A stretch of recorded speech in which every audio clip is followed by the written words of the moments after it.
कृष्ण गोविंद हरे मुरारी नाथ नारायण वासुदेव।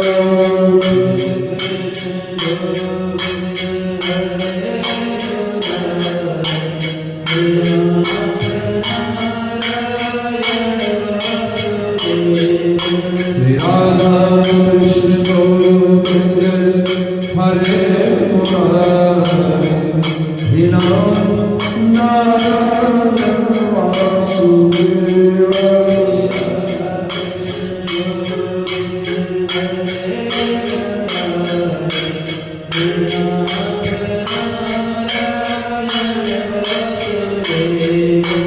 हे नाथ नारायण वासुदेव, हे नाथ नारायण वासुदेव।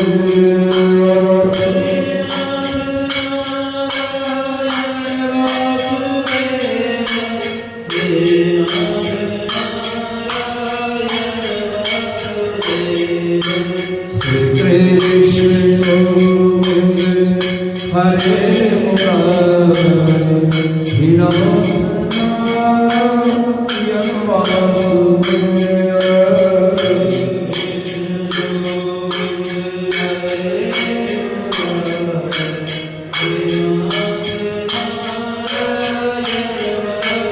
बोलो वृंदावन बिहारी लाल की जय।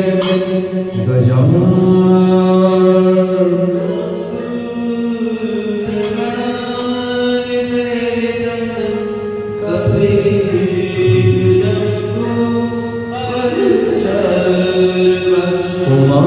उमासुतं सकलविनाशकारकं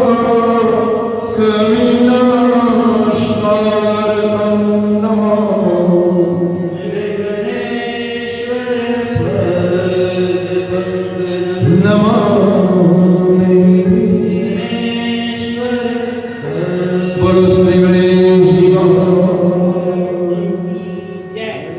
श्री वृंदावन बिहारी।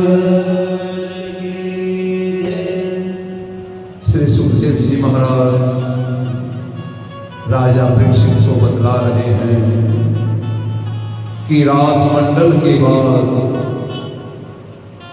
अब गोपियां ब्रजवालाएं हर पल हर क्षण कन्हैया की याद में व्याकुल हैं। एक दिन श्री कृष्ण भगवान ने ग्वालों के संग गाय चराते समय वृंदावन में ऐसी बांसुरी बजाई, ऐसा राग रागनी गाई जिसका शब्द सुनते ही ब्रह्मा महादेव आदि देवता मोहित हो गए। जो राग रागनी बांसुरी से कन्हैया ने बजाई थी, आज तक कोई भी देवता ब्रह्मा महादेव नारद आदि किसी से वो नहीं बन पाए। राधा आदि ब्रजवालाएं अपने परिवार वालों के डर से कन्हैया के पास अब वन में ना जाकर नित्य कन्हैया के विरह में व्याकुल रहने लगी। घर में एक क्षण भी उनका चित्त नहीं लगता था, इसलिए अपनी टोलियां बांधकर कुछ ब्रजवालाएं यशोदा के पास चली जाती, कोई महारास्ते में बैठ जाती जहां सायंकाल को कन्हैया अपनी गायें चराते हुए घर आया करते थे। ब्रजवालाएं सूर्य भगवान के सामने हाथ जोड़कर विनय पूर्वक कहती थी कि हे महाराज, तुम जल्दी से अस्त हो जाओ तो संध्या का समय हो और कन्हैया अपने घर चले आए और हम कन्हैया को देखकर अपने कलेजे की तपन बुझा। कई गोपियां कन्हैया की सुंदरता का वर्णन करके उनके ध्यान में अचेत हो जाती और कई ब्रिजवालाएं कन्हैया का यश गाकर अपना मन प्रसन्न करती और कोई कोई गोपी कन्हैया के विरह में घबरा कर रोने लग जाती। तब ज्ञानवान गोपियां उसे समझाकर कहती कि सुनो प्यारी, इस तरह रोने और घबराने से कोई फायदा नहीं। यही उत्तम है कि हम लोग कन्हैया का सिमरन, कन्हैया की चर्चा में ही अपने दिन काटें। जब सभी ब्रिजवालाएं ये बात जानकर श्री कृष्ण भगवान के बाल चरित्र के बाद की चर्चा में लीन हो जाती, तब एक गोपी कहती, सखियों सुनो, उस बांसुरी का बड़ा भाग्य समझना जो बांसुरी श्याम सुंदर के होठों से सदैव लगी रहती है। जिस बांसुरी को कन्हैया हाथ में लिए हुए ऐसी धुन निकालते हैं कि जिस धुन और शब्द के सुनने से सभी जड़ चैतन्य जीवों का चित्त ठिकाने नहीं रहता। जारस हम तप कियो, खट ऋतु सब ब्रज बाँ, सोरस मुरली लेत अब सहजे वश कर श्याम। मुरली संग अधर धरे गावत मीठी तान, अब वशी वह करी रही है, अब या के वश कौन। माखन प्रभु की बांसुरी सुन सदा सुहाए, जाकी धवनी सुनी के सब सुन मुनि तुलवाओ। आपस में सखियां कह रही हैं कि बांसुरी की ऐसी बड़ाई क्यों ना हो, जिसको श्याम सुंदर ने अपने हाथों से पकड़कर सदैव अपने हृदय से लगाया। ये बांसुरी तीनों लोकों की मालिक हो गई है। मनुष्य की क्या सामर्थ्य है जो बांसुरी की धवनी सुनकर अचेत ना हो जाए। बांसुरी से निकला हुआ एक एक शब्द, एक एक धुन ब्रह्म आदि देवता ऋषिवरों को मोहित कर देती है और हम लोगों को परमेश्वर का मनुष्य तन अगर वृंदावन में देते तो हम भी आठों पहर श्याम सुंदर का दर्शन करते। ये बात सदैव ऋषिवर देवता मन ही मन कहते हैं। और उसी तरह देवताओं की स्त्रियां भी अपने पति के साथ रहने पर भी उस बांसुरी की धवनी पर मोहित हो जाती है। मनुष्य और देवता तो ज्ञानवान है। ये बांसुरी की धवनी, ये मुरली का शब्द सुनकर तो पशु चरना छोड़ देते हैं और पक्षी उड़ना भूलकर चित्रकारी से आकाश में खड़े खड़ाए रह जाते हैं। एक सखी कह रही है, ये प्यारी, मुरली के शब्द में ऐसा गुण है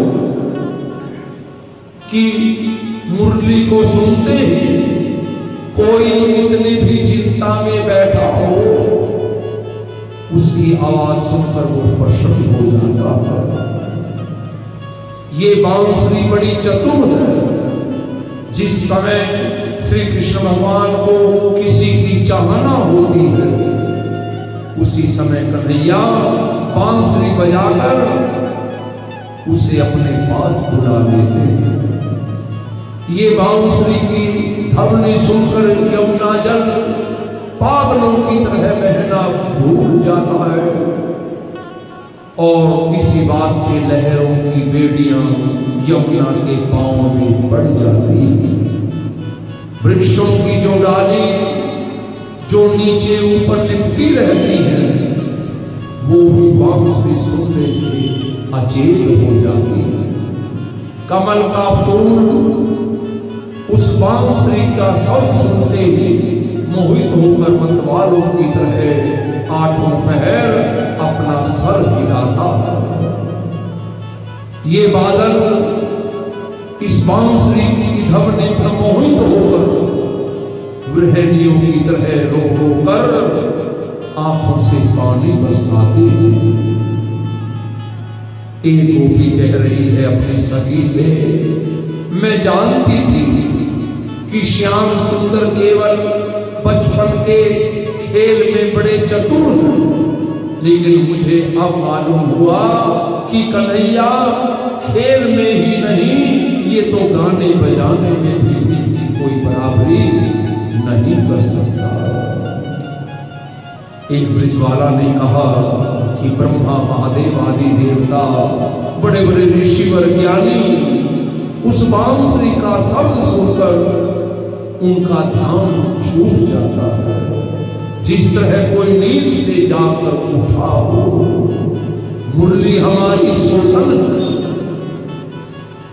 ब्रिजवालाएं कह रही हैं ये मुरली हमारी सोतन श्याम सुंदर को इतनी प्यारी है कि श्याम सुंदर दिन रात उसे अपने पास रखते हैं, छाती से लगाए रखते हैं।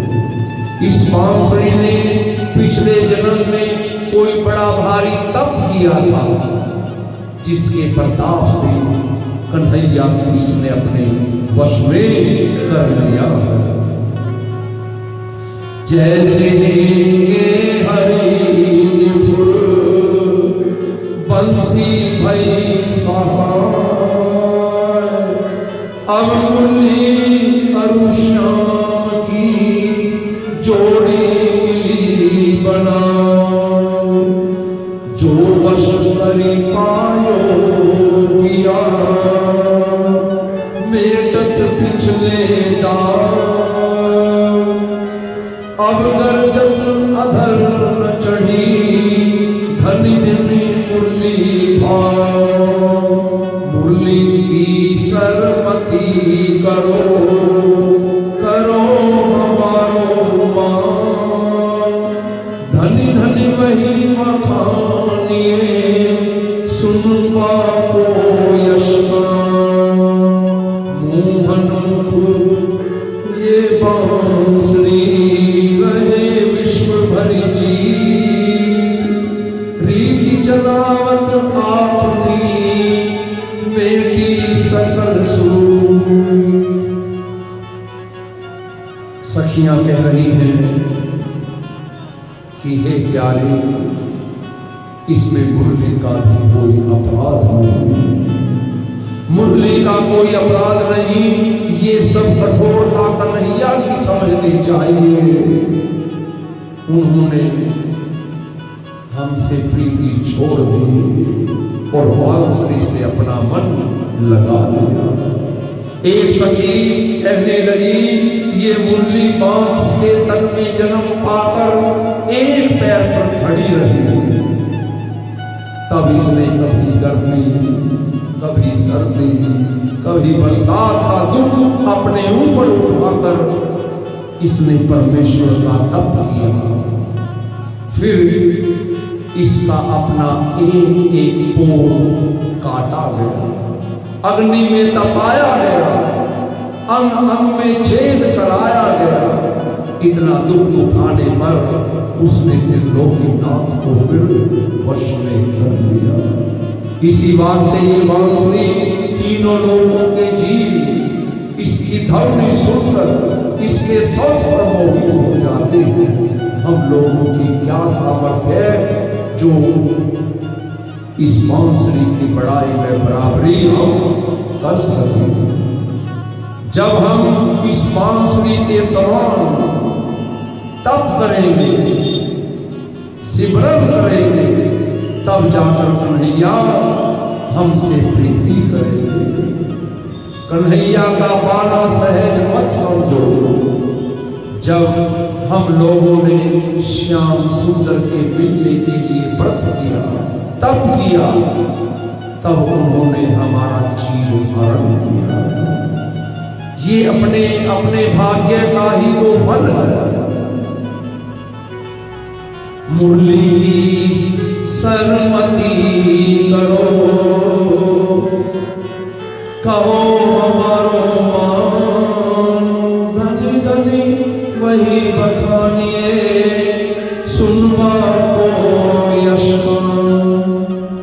एक गोपी कह रही है कि मुरली से प्रीति रखने में ही हमारे लिए अच्छा है। मुरली से बैर रखने से हमें कोई फायदा नहीं है, इसलिए बांसुरी से हमें कभी द्वेष नहीं करना चाहिए। हम लोग कन्हैया के साथ बालापन से प्रीति रखते आए हैं। कन्हैया के चरणों का सिमरण व ध्यान करने से ही हमारा और तुम्हारा सबका अर्थ सिद्ध हो सकता है। इति श्री भागवत सकल कथा विराम। बोलो श्री शिव भगवान की जय।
बोलो पीर बजरंगी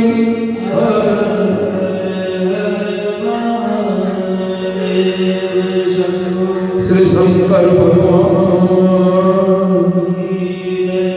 जय जय श्री राधे जय